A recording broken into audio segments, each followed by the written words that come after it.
I now yield 5 minutes to the gentleman from Wisconsin, Mr. Grothman. Wow. Great. Thank you for coming over here. Not all of our witnesses nowadays come over and see us in person, so I'd like to thank you for that. Second year in a row, sir. Very good. Little comment before, I think there was a comment that the 17% increase in AmeriCorps might not be quite enough. I'll point out, given the current situation, nobody should ever get a 17%. Nobody should even get a 5% increase, so whatever. There's my comment. I recently was looking at some graphs, and in them it showed that the monetary, there are different measures of monetary supply, but M2 might not be the best measurement. But recently it's been up 40% year over year. And I'm old enough to remember the inflation of the 70s. At the time, M2 was going up about 7% a year, and that was considered out of line. So I'm just alarmed out of my mind that we have so much money apparently being printed by the Federal Reserve at this time.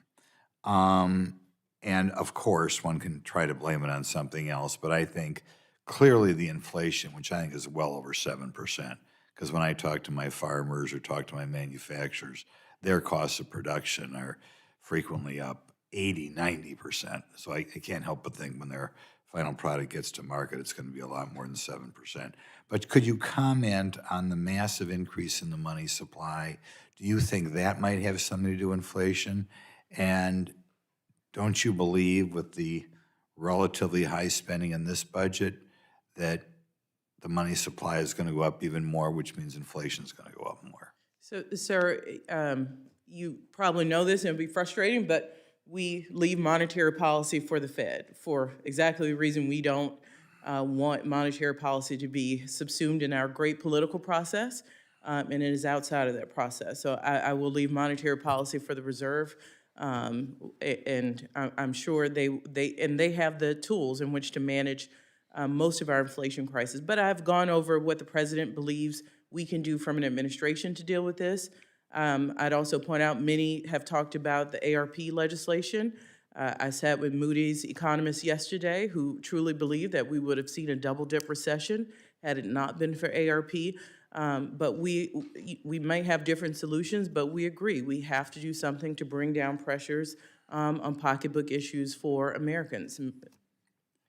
I guess I would think that, well, ultimately it's up to the Fed to make those decisions. When we pass budgets with sizable deficits, I think the Fed may feel they're in a corner and can't do anything else but print more money. But in any event, am I correct in looking at this budget that the non-defense discretionary spending, and I assume we're going to pass bills separate from the budget as well, or separate from the regular appropriation bills, is up about 12%?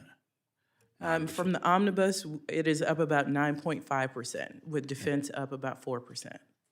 Okay, you're saying, do you think, given the huge amount of debt and the huge increase in the money supply, that it's prudent to spend 10%, 9.6% on non-defense discretionary spending? Doesn't that alarm you? Or when you began to put this document together, what was your target number?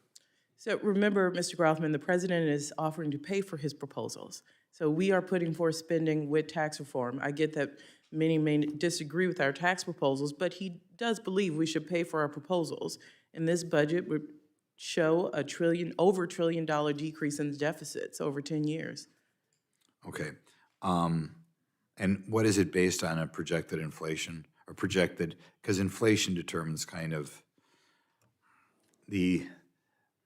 what type of inflation are you, or interest rates are you guessing when you put together the budget 10 years out? So the inflation rates, or the I'll say interest rates, yeah. The interest rates we're using now are lower than in the budget, because we did it in November, are about 2.1% for this year. Right now, I think we're really around 2.3, so we're slightly lower than interest rates. But we do believe over the 10-year period, we're still paying a lower interest rate than historic norms. Okay, I'm going to ask you a little more of a bipartisan question.